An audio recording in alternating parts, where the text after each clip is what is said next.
Hello, welcome back to my channel. Today I'm going to be doing something a little bit different. I will be using my Labyrinth tarot deck.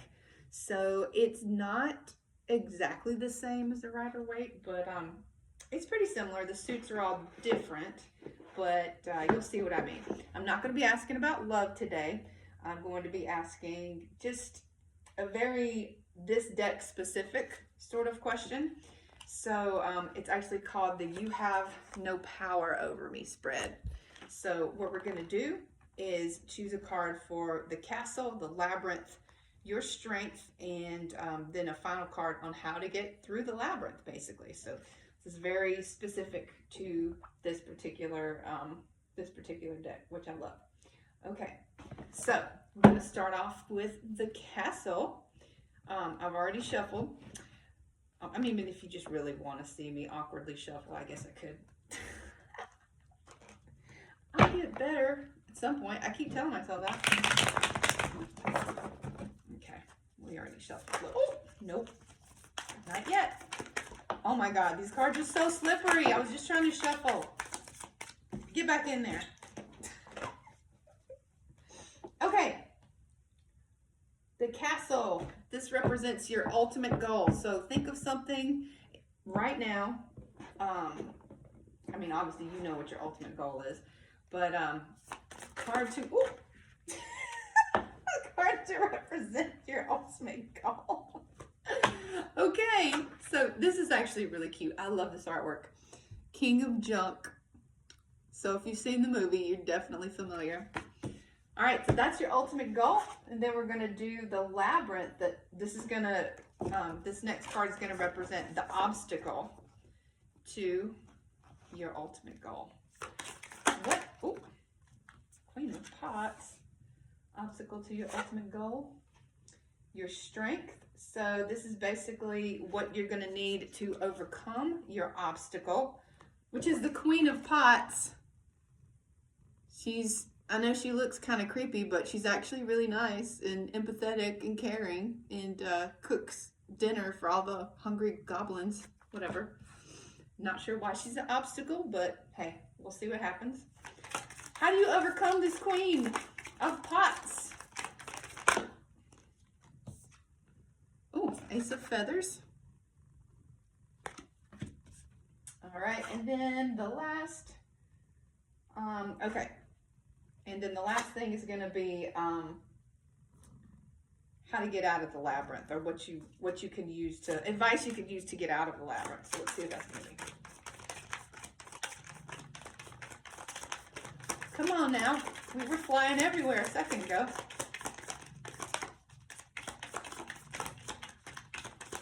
You're really not going to give me the very last card. The World. This is how you're going to get out of the labyrinth. I'm not sure what kind of sense that makes, but there you go. Okay, so I am going to have to read these because they're not, like I said, completely exactly the same as the Rider-Waite. So King of Junk for your ultimate goal. Junk, junk, junk, junk, junk.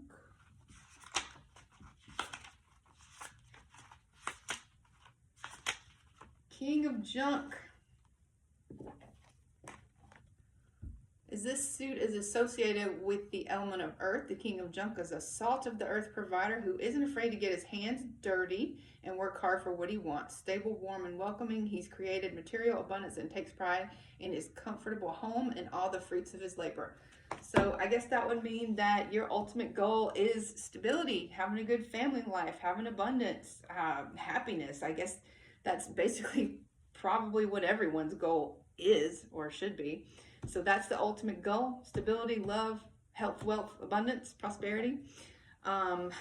This is, yeah, I may not be able to figure this one out, but so the Labyrinth, Queen of Pots.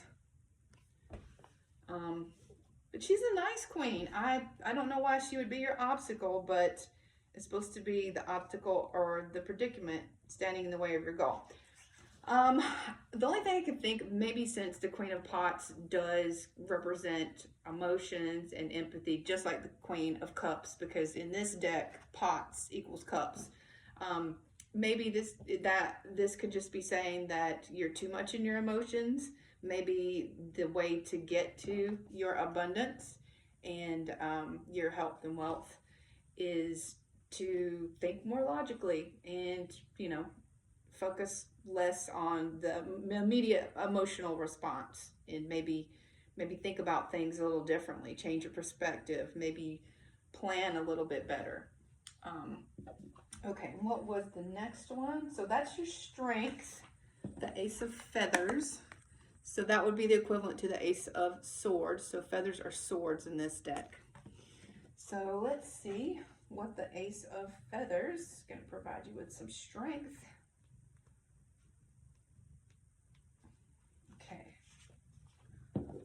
Okay.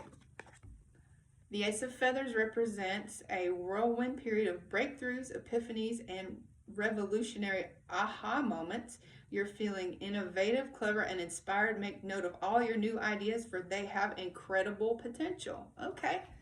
I mean, that seems to kind of go with what I was interpreting. So you're in a place right now of increased creativity and energy, and you have the ability to create, to manifest, to get to where you want.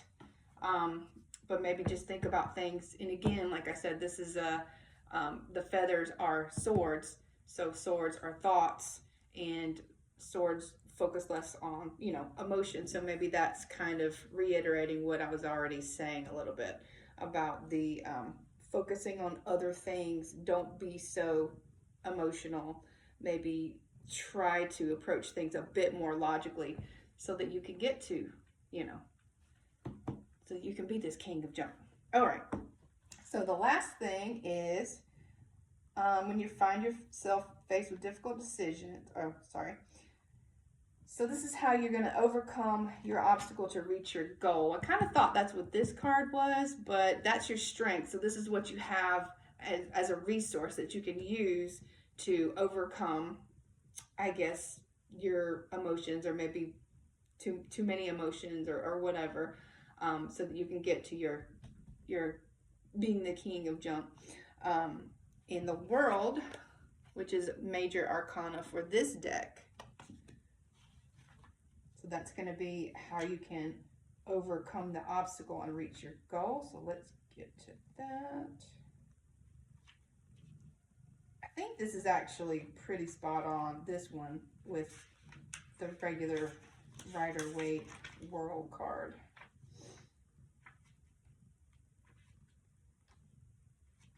Sorry, just a second. I can't find it. Okay, so the World. Life, like the labyrinth, is full of twists and turns and challenges. The world represents the completion of a long adventure and the bright beginnings of a new one. You've reached or are close to reaching the end of a life-changing journey, and you have learned so much along the way. Take a moment to reflect on all you've gone through to get where you are now, and appreciate the ways this adventure has helped you to grow. Celebrate this momentous success, then look to the future. The next great chapter in your life awaits. Okay, so maybe just don't worry too much about the future. Maybe just don't focus too much about, don't worry too much. Don't worry too much about how you're going to get there, because you've already had so much success, and now an area of your life is or a cycle in your life is coming to an end, and something new is beginning. Anytime there's an ending, anytime something closes out, a cycle closes out, then there is a new beginning on the way, and it may be something good. Hopefully it's going to lead you here. All right, so I don't know if that was very helpful, but it was fun for me, so I hope you enjoyed it. I will be posting probably once a week or so. I'm going to use several different decks and try a few different things. So I'm still very much in kind of the process of trying to figure this out. So be kind. I know it's not all that helpful, but you know, it's entertaining, like I said. So this is really just more for entertainment than anything else. Maybe if I get a little bit better, I'm like my intuition is, is a little sharper, I can kind of go into the meanings a little bit deeper and then maybe offer some advice. But at this point, yeah, we're kind of just real basic. So just having fun. I hope you had fun, and I hope to see you again. Thanks.